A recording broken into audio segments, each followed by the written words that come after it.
You've taken the leap. You started that new project. But what happens when that little voice in your head says, it's not good enough? That voice is your inner critic. And for many of us, it's our harshest one. Welcome to Chapter 7, Cultivating Self-Compassion. We're going to explore how to disarm that harsh inner critic, embrace your perfectly imperfect self, because understanding and accepting your reality is the true pathway to growth.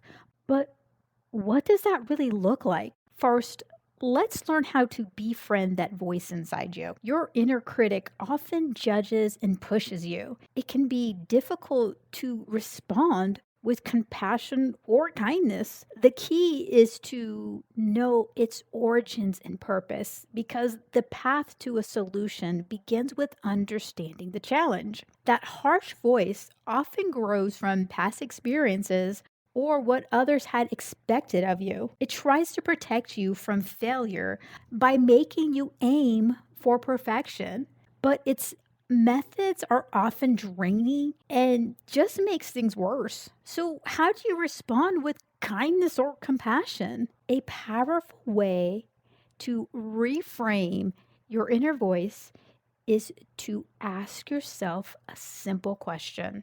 What would I say to a friend who was going through this? You would never speak to your friend who was struggling the way your inner voice sometimes speaks to you. This is where you shift from that harsh judgment to empathy, acknowledging the feelings, but reframe the message with compassion. So, for example, instead of saying, you messed up again, you idiot, you can say, this challenge is tough right now, and that's okay. This is a perfect example of my framework lag. Learn from the situation, you adjust your approach, and you grow from the experience. This insight is what allows us to embrace our perfectly imperfect selves. Flaws are a natural, beautiful part of being human, not something to be hidden or eliminated. The myth of perfection is a brutal lie.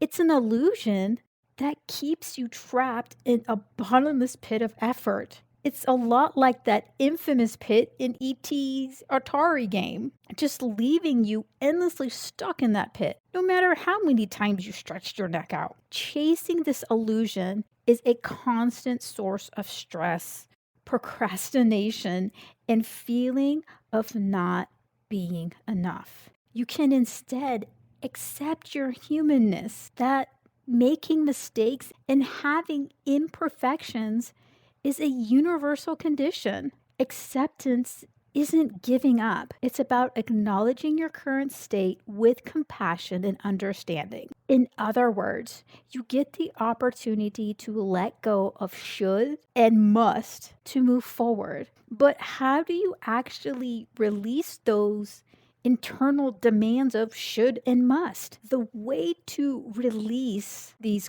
constant rules about how you ought to be or what you must achieve lies in one powerful strategy: questioning. Question those demands. Are they truly serving you, or are they just fueling your anxiety? The moment you stop chasing perfect, you free up immense mental and emotional energy, allowing you to move more authentically and make real progress. This freedom is the key to the next courageous step: giving in to your reality.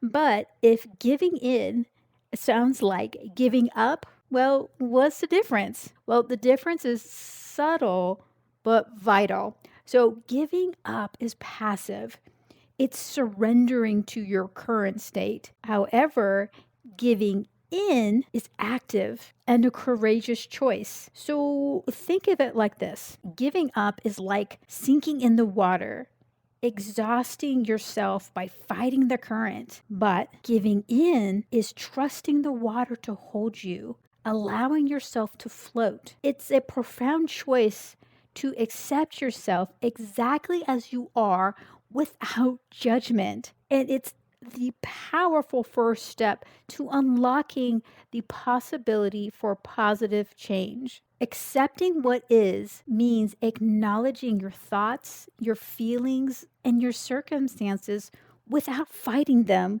suppressing them, or wishing them away. It's not about liking everything, but simply acknowledging its presence. Think of it this way. Imagine there was a sudden fierce storm. You can't stop the rain by fighting it. All you can do is find shelter and let it pass. Acceptance is that moment of finding shelter, acknowledging the storm is here. Only then can you stop struggling and find the calm after the rain. The moment you stop fighting a difficult feeling or situation, its power over you often lessens. This frees up energy that you can then take positive steps forward in genuine healing. Self acceptance isn't about backing down, it's courageous. Embracing your reality disarms that struggle and creates an empowering space for lasting change to appear. And now, once you have this space, what do you do with it? This is where you start being gentle with yourself. By using these two strategies, you can bring kindness and forgiveness into your daily life and build a foundation that truly supports you. And if you'd like to get even more out of this, go ahead and check out Unburdened: How to Stop Stress and Anxiety from Overthinking. This is not your typical course.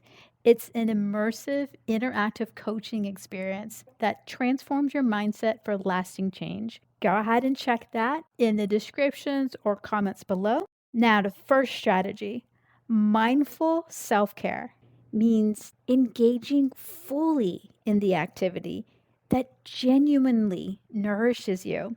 For example, some of my own nourishing pastimes are a hot Epsom salt bath, reading, spending time in nature, listening to 432 or 528 hertz music, or enjoying an excellent meal. View your self care as a non negotiable appointment in your day, just like any other task. It's vital for reducing stress, boosting your energy, and building resilience. Second, the power of forgiveness. Holding on to past mistakes, your own or others, fuels overthinking and bitterness. But here's another way to look at it: forgiveness is a gift you give yourself. It's forgiving yourself the freedom to release the emotional burden, not necessarily the condition. When you forgive, you clear your mental space for peace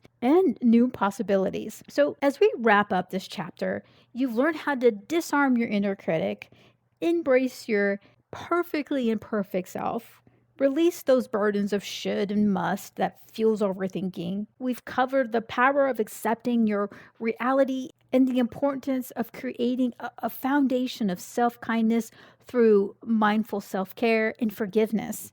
Now, as you practice these steps, you'll begin to experience moments of genuine peace. But how do you make that feeling your new normal? In our next video, Chapter 8, Your New Normal of Clarity and Calm, you'll learn how to maintain this inner calm so you can think more clearly, react more thoughtfully, and find better solutions to challenges. And if you'd like to pick up the actual print version of Unburdened: How to Stop Overthinking, the 8-step guide for clarity and real results, check out the link in the description or in the comments below.